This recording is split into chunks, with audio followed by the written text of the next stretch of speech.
विधानसभा निवडणुकीचं मतदान काल पार पडलं. ठाण्यात 6 वाजेपर्यंत 60% मतदान झाल्याची माहिती निवडणूक आयोगानं दिली आहे. मतदान पार पडल्यानंतर निकालाची उत्सुकता राज्यात लागली आहे. कोणत्या पक्षाचे आमदार निवडून येतील, कोणत्या पक्षाची सरकार सत्ता स्थापन करेल, यावर सध्याच्या घडीला जोरदार चर्चा सुरू आहे. तर दुसरीकडे EVM रूमसमोर पोलिसांचा आणि राजकीय कार्यकर्त्यांचा मोठा बंदोबस्त लागला आहे.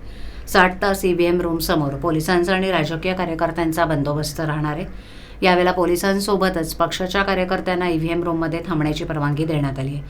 EVMमध्ये कुठलीही छेडछाड किंवा गडबड करता येऊ नये यासाठी पोलीस बंदोबस्तासोबत राजकीय पक्षांच्या कार्यकर्त्यांचा मोठा बंदोबस्त पाहायला मिळतोय. EVM रूममध्ये 24 तास CCTV कॅमेरे लावलेत. या कॅमेऱ्यांवर निवडणूक आयोग आणि पोलीस कंट्रोल रूम आणि लक्ष ठेवून आहेत. विधानसभा निवडणुकीचा निकाल 23 नोव्हेंबर रोजी सकाळी 8 वाजल्यापासून लागण्यास सुरू होईल. महाराष्ट्र विधानसभा निवडणुकांसाठी EVM VVPATचा वापर करण्यात आला आहे. त्यासाठी राज्यात एकूण 2,26,624 बॅलेट युनिट, 1,26,911 CUs आणि 1,37,118 VVPATs यंत्रणांचा वापर करण्यात आला आहे. आणि त्याच्या भोवती 3 लेअरची पोलिसांचा बंदोबस्त आहे. 2 लेअर CRPF आणि नंतर शेवटच्या लेअरमध्ये आपले स्थानिक पोलीस लेवलचे कर्मचारी अधिकारी आहेत.